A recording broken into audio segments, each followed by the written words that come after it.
Baie welkom by die voorlesing van die Afrikaanse Sabbatskoolles vir blindes en swaarsiendes. Hierdie lesse word voorsien deur die Wêreldkonferensie van die Sewende Dag Adventiste Kerk. Die voorlesing van die les word aan u gebring deur SSL in samewerking met Adventiste Wêreldradio Afrikaans en word voorgeles deur Marlena Nel.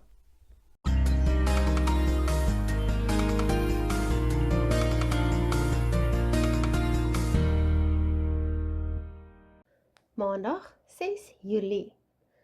Belaglik vir die wat verlore gaan. Waar die apostel menslike wysheid teenoor goddelike wysheid stel, noem hy dat in 1 Korintiërs 1 vers 18 die prediking van die kruis dwaasheid is vir die wat verlore gaan. Hierdie is die eerste 6 verwysings in 1 Korintiërs 1 vers 18 tot 31 na dwaasheid, dwaas of dwaase dinge. Lees 1 Korintiërs 1 verse 20, 21, 23, 25 en 27.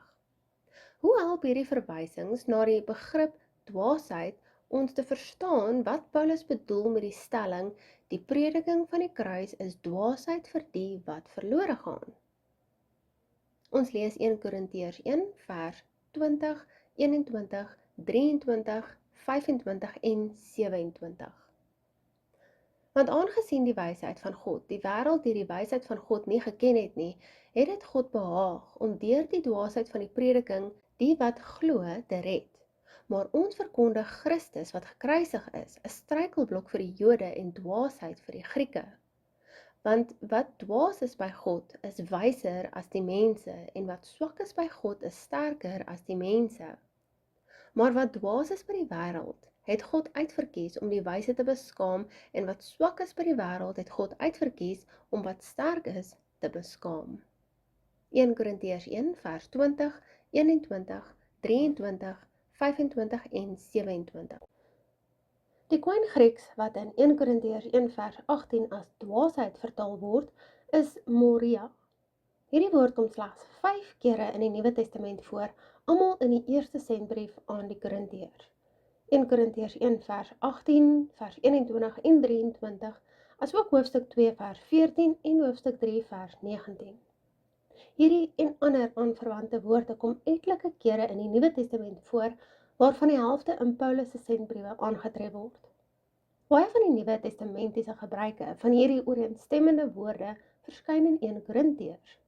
Die dwaasheid waarvan Paulus in 1 Korintiërs 1 verse 18 en 23 praat, het nie eintlik met 'n gebrek aan intellek te maak nie, meer met immorele denke en gedrag, of 'n gebrek aan insig, of selfs 'n rebellie teen God. Dit verklaar waarom dwaasheid en sy verbuigings asook sinonieme telkens in 1 Korintiërs te sprake kom. Let op die omgewing waarin Paulus hom hier bevind. Hy kom na Korinte, 'n plek wat vreeslik trots op hul sogenaamde kennis, wysheid en kulturele verfynheid is. In hierdie milieu praat hy met sy gehoor oor 'n Galileese Jood, Jesus van Nasaret, wat deur die Romeine gekruisig is en toe uit die dood opgestaan het. En dit om vergifnis van sonde te bring, nie net vir sy gehoor nie, maar vir die hele wêreld. Party het dalk gedink, hy skeer seker die gek, nê? Probeer hy ons vir die gek hou? Diep, splinternuwe filosofiese idees is waarna hulle gesmag het. Idees wat met filosofiese tegnieke uitmekaar getrek en ontleed kon word.